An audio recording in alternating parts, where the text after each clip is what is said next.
नमस्कार आमी ज्योतिष सम्राट विनय शास्त्री। आज के आमार भिडियोर आलोच्य विषय तुला राशि बा लग्न के लिए।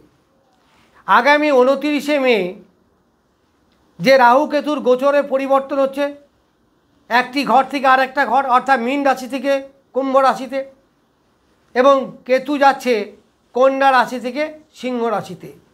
ताहले एई जे राहु केतुर अवस्थानेर परिवर्तन जाके आमरा गोचर विचार बली हय एते तुला राशि बा लग्नेर जातक जातिकादेर उपर किरूप प्रभाव विस्तार करबे।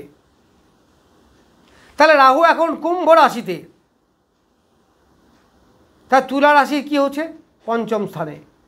ताहले पंचमे राहु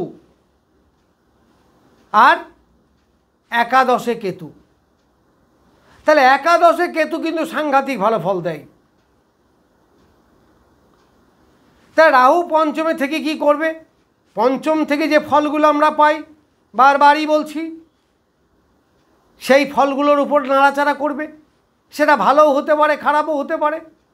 राहु तो पंचमे एसेছে और এই पंचम घरेर अधिपति शनि, तार माने मित्र घरे एसेছে। शनि राहु मित्रवत। आमादेर एकटा कथा आछे शनिवत राहु केतुवत कुजो, अर्थात राहु शनिर फल देय एवं केतु मंगलेर फल देय। ताहले शनिर फलও तो एकटू कड़ा फल किन्तु बहुत तफात। शनिर संगे राहुर बहुत तफात। जेमन शनि होच्छे डिसिप्लिनेर कारक ग्रह, राहु किन्तु बिंदुमात्र नय। इनडिसिप्लिनই तार काज, विशृंखला तार काज, झंझाट झमेला तैरी करा तार काज। राहु तो म्लेच्छ ना, एकेबारे निम्न बर्णेर।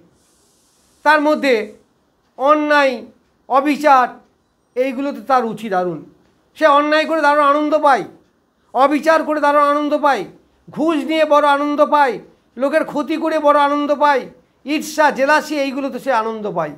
তাহলে বুঝতে পারছেন রাহুর ক্যারেক্টারটা আমাদের সাধারণ থেকে কতটা আলাদা বা অন্যান্য গ্রহ থেকে কতটা আলাদা। তার রুচিবোধ বলে কিছু নেই, একেবারে নিম্ন শ্রেণীর। সে মাতাল বাড়িতে গিয়ে মদ খায়, গলা ধাক্কা খায়, আবার যায়।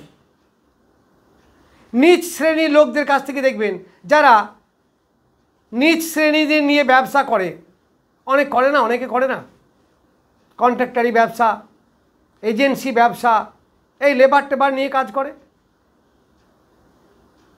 तादेर यदि राहु एकटु फेभारेबल जायगाय थाके ताहले प्रचुर गेन करबे। एगुलो এই যে নিম্ন বর্ণ लेबार क्लास এরা কিন্তু সবাই রাহুর জাতক। তাহলে এই পঞ্চমে থেকে পঞ্চম থেকে প্রথম হচ্ছে আমাদের সন্তান। তাহলে সন্তানের মধ্যে মতভেদ আসবে, সন্তানের অসুস্থতা আসতে পারে, সন্তানের সঙ্গে মতে মিল হবে না। আবার যদি কেউ স্টুডেন্ট হয় তার পঞ্চমে রাহু হয় অর্থাৎ তুলা লগ্ন হয় বা রাশি হয় স্টুডেন্টদের, তাহলে পড়াশোনায় মন বসবে না, পড়তে তার ভালোই লাগবে না, मन सारा दिन छुटे बेड़ाबे, चंचल असद मनोबृत्ति, फाँकी देওয়া मानसिकता, मिथ्या कथा बला, এইগুলো তার মধ্যে প্রচুর দেখা যাবে। রাহু যেটা সবথেকে বেশি করে সেটা হচ্ছে নেশা তৈরি করা। সেটা নারী নেশা হতে পারে, মদ্য নেশা হতে পারে, লটারি নেশা হতে পারে, জুয়ে খেলার নেশা হতে পারে, আবার পড়াশোনা করার নেশাও হতে পারে, ভালো কাজ করার নেশাও হতে পারে, সমাজ কল্যাণের নেশাও হতে পারে। কিন্তু সমস্যাটা কোথায় জানেন তো?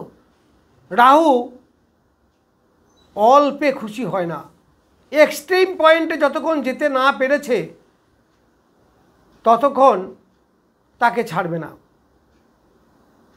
তাহলে যদি পড়াশুনো করা কি ভালো, জ্ঞান অর্জন হয় ভালো তো সবাই বলি, কিন্তু যদি কেউ 24 ঘন্টা পড়াশুনো করে সেটা কি ভালো হবে? করতে করতে করতে করতে ব্রেনের উপরে এমন চাপ পড়বে, চাপ সৃষ্টি করবে। এটাই রাহুর কাজ। আপনার নেশা হোক পড়াশোনার ভালো, জ্ঞান লাভ করা ভালো, কিন্তু তারও তো একটা লিমিট থাকবে। এই লিমিটটা দেয় বৃহস্পতি। একটা জায়গায় গিয়ে দাঁড়িয়ে যায়, তার মধ্যে থেকেই যা করবে বাবা করো। আর রাহু তা নয়, রাহু এক্সট্রিম পয়েন্টে নিয়ে যায়, একবারে 100 দিয়ে ধপ করে ফেলে দেয়। রাহু তো হঠাৎ কখন বিপদ আপনার আসবে আপনি বুঝতেই পারবেন না। আপনি নেশার অন্ধকারে ছুটছেন, এই নেশা থেকে বিরত থাকুন। আর পঞ্চম মানে নেশা আপনার আসবেই। দেখবেন আগামী 1.5 বছর ওই তুলা রাশি বা লগ্নে জাতকরা বিভিন্ন নেশায় পড়ে যাবে। সেটা ভালো হতে পারে, খারাপও হতে পারে, কিন্তু অল্পে সে থামবে না।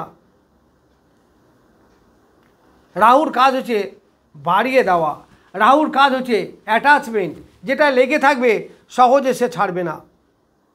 রাহু ফটকা ইনকাম দেয়, এই পঞ্চম থেকে ফটকা ইনকাম হবে। যারা শেয়ার মার্কেট লটারি কাটেন তাদের লাভ হবে, ফটকা ফটকা দেখবেন পয়সা পাবেন, আগামী 1.5 বছর পাবেন।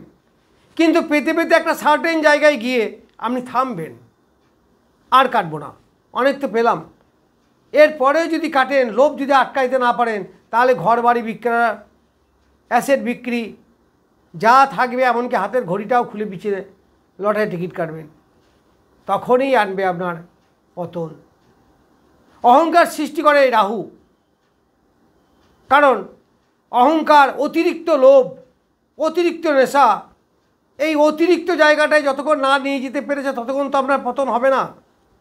তাই আমাদের ক্লাসে স্যাররাও বারবার বলতেন যে আমরা বারবার লাভ করছি লাভ করছি লাভ করছি, করতে করতে একটা সার্টেন জায়গায় গিয়ে বোঝা উচিত যে আমি কিন্তু রাহুর প্রভাবিত, কারণ আমার এত লোভ কেন। তাই মাঝপথে গিয়ে থেমে যাও, আমি আর লটারি টিকিট কাটবো না, যা হয়েছে হয়েছে, যা পেয়েছি ভালো। শেয়ার মার্কেট আমি অনেক লাভ করেছি, দেবে তো, রাহু তো প্রথমে দেবে। সে 1 2 3 4 5 6 করতে করতে দিতে দিতে যাবে, আপনার যখন 50-এ গেল আপনি থেমে যান। সে দিয়েছে তো, অনেক দিয়েছে তো, কিন্তু আপনি থামতে পারবেন না, এটাই রাহুর কাজ। তুমি মানো আর না মানো, আমি তোমার মধ্যে নেশা তৈরি করব। তুমি মানো আর না মানো, আমি তোমার মধ্যে অতিরিক্ত অহংকার তৈরি করব, যা অন্তিম পর্যায়ে ধ্বংস। সুতরাং রাহুকে আপনি ব্যবহার করতে শিখুন, একটা সার্টেন জায়গায় গিয়ে আপনি থেমে যান।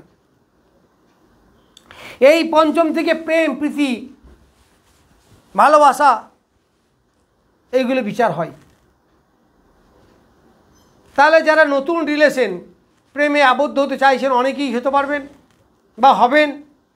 এই তুলা বা রাশি লগ্নে দেখবেন এরা যে নতুন প্রেম হবে। আবার কিছু কিছু প্রেমের মধ্যে দ্বন্দ্বও সৃষ্টি হবে, ব্রেকআপ হবে না, কারণ ও এগুলো ভালোবাসে, নারী ভালোবাসে, অর্থাৎ অপোজিট সেক্সকে ভালোবাসে। নারীদের কাছে পুরুষ, পুরুষদের কাছে নারী। এখানে কিন্তু অ্যাটাচমেন্ট, রাহু দেয় অ্যাটাচমেন্ট আর কেতু দেয় ডিটাচমেন্ট, কেটে দেওয়া। কেতুকে আমরা কাঁইচি বলি, সে রিলেশনটা টুক করে কেটে দেবে। আর রাহু রিলেশনটা কেটে দেবে কেমন করে? মতভেদ তৈরি করবে, দ্বন্দ্ব। যেমন ধরুন তৃতীয় রাহু দৃষ্টি আছে, ভাই ভাইয়ের মধ্যে কী হলো? দ্বন্দ্ব তৈরি হলো। সেটা মারামারি কাটাকাটিতে যাবে না, এই একটা মতমালিন্য তৈরি হয়ে গেল। তাহলে কী হলো? কেটে গিয়েছে এটাও বলা যায় না, আবার যে সুসম্পর্ক আছে এটাও বলা যায় না। তাহলে এই পঞ্চমে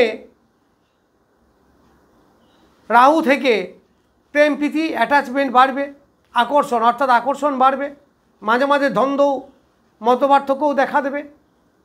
আবার এক্সট্রা ম্যারিটাল অ্যাফেয়ার্স তৈরি করে এই রাহু। বিবাহিত, তার ঘরে স্ত্রী আছে, সে বাইরে পরকীয়াতে মত্ত। ঘরে স্বামী আছে, কোনো নারী, সে পরকীয়াতে মত্ত। তাহলে রাহু কি যাচ্ছে ডিসিপ্লিনের মধ্যে দিয়ে? যায় না। শনি কিন্তু ডিসিপ্লাইন গ্রহ, কিন্তু রাহুর কোনো ডিসিপ্লিন নাই, তার কোনো নিয়ম নীতি নাই, নিয়ম নীতি তোয়াক্কা সে করে না। তার লোভ, আর যা করবে ঝটপট চটপট, চঞ্চলতা, অস্থিরতা সে তৈরি করে। এইবার এই রাহু পঞ্চম দৃষ্টি পড়ছে এই তুলা রাশিতে, যে রাশি নিয়ে আমি আলোচনা করছি। তার মানে লগ্নে বা রাশিতে পড়ছে, ফলে শরীরে ডিস্টার্ব করাবে। হ্যাঁ, আর একটু বলতে ভুললাম যে এই দেবগুরু বৃহস্পতি কিন্তু ওই পঞ্চমে দৃষ্টি দিচ্ছে। দেখুন মিথুন থেকে গুনুন, দেখুন বৃহস্পতি নবম দৃষ্টি পড়ছে ওই রাহুর উপরে। তাহলে আমি যেগুলো নেগেটিভ বলছিলাম এতক্ষণ পর্যন্ত, বেশিরভাগই দেখবেন অতটা নেগেটিভ হবে না। কেন না, সৌভাগ্যবশত দেবগুরু বৃহস্পতি মিথুন রাশিতে ঢুকেছে, আজকেই গতকাল ঢুকেছে। সে ওই নবমে গিয়ে রাহুর উপরে দৃষ্টি দিচ্ছে। ওই সাপের ফণার মধ্যে দেখবেন সে যারা সাপ খেলা করায় বেঁধে, তারা মাথার গাছের শিকড়টা যখন সাপের মাথায় দিয়ে দেয়, সাপটা মাথা নয়ে যায়, সেই ফণা কিন্তু সে আর তুলতে পারে না যতক্ষণ শিকড়টা থাকবে। তাই এই দেবগুরু বৃহস্পতি নবম দৃষ্টি দিয়েছে ওই রাহুর উপরে, ফলে যেটুকু ক্ষতি হয়, ওই যে বললাম সন্তানের সঙ্গে মতপার্থক্য হলেও খুব অল্প হবে, যতটা বললাম এতক্ষণ ততটা হবে না। কেন হবে না? ওষুধটা ওখানেই পড়েছে, ওই যে বৃহস্পতি দৃষ্টি দিচ্ছে। তাহলে মদ মাতাল যতটা হওয়ার ততটা হবে না, কিছুটা প্রশমিত হবে। কে করবে? ওই দেবগুরু বৃহস্পতির নবম দৃষ্টি। তাহলে এখানে শরীর স্বাস্থ্য যতটা খারাপ করার ততটা হবে না, কারণ এখানে বৃহস্পতির পঞ্চম দৃষ্টি পড়ছে, ফলে শরীরের রোগ কিছুটা বড় মুক্তি ঘটবে। আবার রাহু এখানে দৃষ্টি দিয়ে শরীরের যে রোগটা ছিল আপনি জানতেন না, হঠাৎ সেটা প্রকাশিত হয়ে গেল। আবার বৃহস্পতি যেহেতু দৃষ্টি দিচ্ছে, সেই রোগটা থেকে আপনি মুক্তিও পেয়ে যাবেন। ট্রিটমেন্ট, সঠিক ট্রিটমেন্ট হচ্ছিল না, সঠিক রোগটা জানতে পারছিলেন না, এই রাহু দৃষ্টি দেওয়াতে কী হলো? রোগটা প্রকাশ। রাহু হচ্ছে প্রকাশ আর কেতু হচ্ছে সুপ্ত। তাহলে রাহু কী করলো? রোগটাকে বাস্ট করে দিল। যেমন ধরুন আপনার অ্যাপেন্ডিক্স আছে, আপনি জানতেনই না, হঠাৎ যন্ত্রণা বেড়ে গেল, প্রচণ্ড যন্ত্রণা, খুব কষ্ট পাচ্ছেন, হসপিটালে গেল, বললো অ্যাপেন্ডিক্স আছে, অপারেশন করতে হবে। রাহু অপারেশন করাই, রাহু অ্যাক্সিডেন্ট করাই, রাহু দুর্ঘটনায় ফেলে, তাহলে হঠাৎ গিয়ে অপারেশন হয়ে গেল, অপারেশন সাকসেস হয়ে গেল, যেহেতু বৃহস্পতি দৃষ্টি দিয়েছে। তাই যেমন রাহু প্রকাশ করে দিল, বৃহস্পতি সেটাকে অপারেশন করে ফিটফাট করে একবারে রোগ মুক্ত, সারা জীবনের মতো আপনার জায়গাটা পরিষ্কার হয়ে গেল। তাহলে রাহু কী করলো? এটাকে প্রকাশ করে দিল, আপনি আছে জানতেন না, আর বৃহস্পতি সেটাকে ফিটফাট করে একবারে কিওর করে দিল। এই হচ্ছে রাহু এবং বৃহস্পতি একই জায়গায় দৃষ্টি দেওয়ার ফল। ফলে রাহু ক্ষতি করার চেষ্টা করলেও পারবে না, ওই যে বেদের শেকড়টা আছে। এইবার রাহুর সপ্তম দৃষ্টি পড়ছে সিংহ রাশিতে, যা তুলা রাশির একাদশ স্থানে কেতু খুব ভালো ফল দেয়। আমরা বলেছি উপচয় স্থানে অশুভ গ্রহ ভালো ফল দেয়, তাহলে কেতু এখানে বসে থাকার জন্য কী হচ্ছে? চরম ভালো ফল দেবে আপনাকে। যদি চরম ভালো ফল দেয় তাহলে কি দেবে? একাদশ থেকে আমরা যা পাই, কি পাই? আয় উপার্জন, ডিজায়ার ফুলফিলমেন্ট, রিলেশন বৃদ্ধি, এইগুলো তো পাবেন আপনি।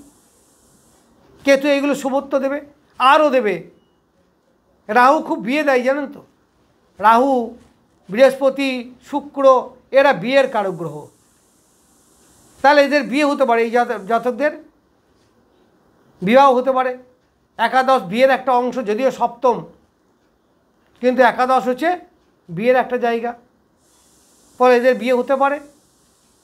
এদের আয় উপার্জন বৃদ্ধি হবে। গোপন পথে যদি আয় উপার্জন করার জায়গা থাকে, যারা সুদের ব্যবসা করে, জ্যোতিষী ব্যবসা করে, এইসব জায়গায় দেখুন লোকরা যায়, কিন্তু প্রকাশ করে বলতে চায় না, গুপ্তভাবে। আপনি দেখবেন আপনার পাশে বাড়ির লোকই বিভিন্ন জ্যোতিষীর কাছে যায়, আপনি জানেন না, কারণ এটা বলে না, এটা গুপ্তচর। ফলে এইসব ব্যবসা যারা করেন তাদেরও লাভ হবে। এরপর আমি যাব নবমে। তাহলে তুলা রাশি নবম স্থান মানে মিথুন রাশি। এই মিথুন রাশিতে রাহুর নবম দৃষ্টি পড়েছে, ঠিক এই মিথুনেই বসে আছে দেবগুরু বৃহস্পতি। ফলে আপনার নবমের ক্ষতি করতে পারবে না, ভাগ্যের সহায়তা আপনি পাবেন। পিতার সুস্বাস্থ্য, ওই আগের মতো যেমন বললাম, পিতার শরীরে কোনো রোগ থাকলে সেটা মুক্ত হয়ে যাবে, সেই রোগের প্রকাশ হবে। পিতা জানতেনই না, হঠাৎ বিপদে পড়লেন, তারপর বৃহস্পতি ওখানে যেহেতু বসে আছে, রোগটাকে মিটিয়ে দিল। আর কি হয়? নবম থেকে আমাদের বিদেশের বিচার হয়, যারা বিদেশে যাবেন যেতে পারবেন, বিদেশ যাত্রার বিচার হয়। ধর্মকর্মের বিচার হয়, ধর্মস্থান নবম স্থান। যারা অফিসে চাকরি করেন, বসের সহায়তা পাওয়া, এইগুলো সব পাবেন। যে পাওয়ারফুল অফিসার আপনার মাথায় বসে আছে, যার দৃষ্টিতে, যার সহায়তায় আপনি অনেক লাভ করতে পারবেন, সেই সহায়তাতে কিন্তু পাবেন, কারণ নবম স্থান। আপনারা ভ্রমণ করতে পারবেন, তীর্থ ভ্রমণ করতে পারবেন, কারণ রাহু ঘুরতে ভালোবাসে, আর বৃহস্পতি দিচ্ছে তীর্থ ধর্ম। তাহলে তীর্থ ভ্রমণ করার জন্য আপনাদের আসক্তি বাড়বে এবং সেগুলো হবেও। এরপর আমি যাব রাহুর দ্বাদশ দৃষ্টি। কোথায়? রাহুর দ্বাদশ দৃষ্টি হচ্ছে মীন রাশিতে, যেটা তুলা লগ্ন বা রাশির ষষ্ঠ স্থান। তাহলে এই ষষ্ঠ স্থানে রাহু দৃষ্টি কীভাবে শত্রু বৃদ্ধি করবে? তবে এই ঘরটা কিন্তু বৃহস্পতির ঘর, এবং বৃহস্পতি এখন এই মীনের কেন্দ্রস্থানে বসে আছে। আপনি বলুন না, মীন, মেষ, বৃষ, মিথুন তার কেন্দ্রে বসে আছে। তাহলে কেন্দ্রে বসে থাকলে সেই ঘরে কেউ ক্ষতি করতে পারবে না। আর এই মীন রাশির মালিক তো বৃহস্পতি, আর রাহু যে দৃষ্টিটা দিল সেটা তার ভাড়াটিয়া হিসাবে দৃষ্টি, ফলে সেরকম মেজর ক্ষতি কিছু করতে পারবে না। ষষ্ঠ থেকে আমাদের চাকরি বুঝেই, তার চাকরি হওয়ার সম্ভাবনা আছে, কারণ রাহু দাসত্ব বৃত্তি করতে ভালোবাসে, শনি দাসত্ব বৃত্তি করতে ভালোবাসে। তা দাসত্ব বৃত্তি মানে তো চাকরি, স্বাধীন ব্যবসা তো নয়। ফলে এই জায়গায় দৃষ্টি দিয়ে এই তুলা রাশি বা লগ্নে জাতকদের চাকরির জায়গাটাকে প্রশমিত করবে, বা চাকরিতে প্রমোশন হওয়া, বা পরের দুয়ারে যারা চাকরি করেন, সেটা সরকারি হতে পারে, বেসরকারি হতে পারে, এদের দেখবেন এই কর্মের মাধ্যমে, অর্থাৎ অপরের কাছে পরিশ্রমের বিনিময়ে যে অর্থ উপার্জন, সেটাই তো চাকরি বলা হয়, বা কি বলবো, পেশা বলা যেতে পারে। মানে ব্যবসা তো নয়, পরের কাছ থেকে পয়সা নিতে হয়। এছাড়া রোগ, রিপু, জ্বালা, যন্ত্রণার ব্যবহার হয় এই জায়গা থেকে, ষষ্ঠ থেকে বিচার হয়। তাহলে রোগ রিপু তার বেড়ে যাবে, শরীর নিয়ে সাবধানে থাকবেন। তবে বৃহস্পতির ঘর তো খুব একটা বেশি হবে না। তাহলে দেখছেন বৃহস্পতি এই জায়গায় বসে থেকে সৌভাগ্য কৃপায় বা ঈশ্বরের কৃপায় বৃহস্পতি এমন একটা জায়গায় এসেছে যে রাহু যেখানে যেখানে দৃষ্টি দিচ্ছে, যেখানে যেখানে প্রভাব বিস্তার করছে, বৃহস্পতি ঠিক সেখানে প্রভাব বিস্তার করছে। ফলে রাহুর নেগেটিভিটিটা নষ্ট হয়ে যাচ্ছে। তাহলে কী হবে? এই জাতকরা চাকরি পাবেন, তবে কোর্ট কাছারি থেকে সাবধান থাকবেন। এই ষষ্ঠ দিয়ে কোর্ট কাছারি, শত্রু, ঋণ, এইগুলোর বিচার হয়। বেশি ঋণের জালে জড়াবেন না, খুব সাবধান, কিন্তু ঋণ থেকে দূরে থাকবেন। তাহলে রাহু এই কুম্ভ রাশিতে বসে থেকে তুলায় দৃষ্টি দিচ্ছে, সিংহে দৃষ্টি দিচ্ছে, আবার সিংহে কেতু বসে আছে, আবার নবমে দৃষ্টি দিচ্ছে, আবার দ্বাদশে দৃষ্টি দিচ্ছে। আবার এই ঘরগুলোতেই দেখবেন বৃহস্পতিও তার প্রভাব বিস্তার করেছে। ফলে একটা নিউট্রাল রেজাল্ট আপনারা পাবেন। শুধু রাহু কেতুকে নিয়ে যদি আলোচনা করতেন, তাহলে শুধু খারাপ কথাই বলতাম, ভালো সেরকম কিছু পেতেন না। তবে যাই হোক, তবু তুলা রাশি বা লগ্নে জাতকদের আমরা একটা অনুরোধ করব যে আপনাদের নেশা, অহংকার আর অতিরিক্ত লোভ, এই তিনটে থেকে বিরত থাকবেন। অবশ্যই ইনকাম করবেন, কিন্তু তার লিমিট থাকবে। অবশ্যই পরিশ্রম করবেন, তার লিমিট থাকবে। আবার পঞ্চমে রাহু, পেটের ডিস্টার্ব, গ্যাস, অম্বল, জ্বালা যন্ত্রণা, লিভার সংক্রান্ত পীড়া, এইগুলো দেখবেন আগামী 1.5 বছর দেখতে পাবেন। তাহলে এইগুলো থেকে সতর্কতা অবলম্বন করবেন, একটু হলেই ডাক্তারের সাহায্য নেবেন, তাতে আপনি ভালো থাকবেন। যাই হোক, রাহুর গোচর পরিবর্তনে তুলা রাশি বা লগ্নে জাতকদের কীরূপ প্রভাব পড়তে পারে আগামী 1.5 বছর, সেই নিয়ে অল্প কিছু বললাম। নমস্কার, আজ এই পর্যন্তই।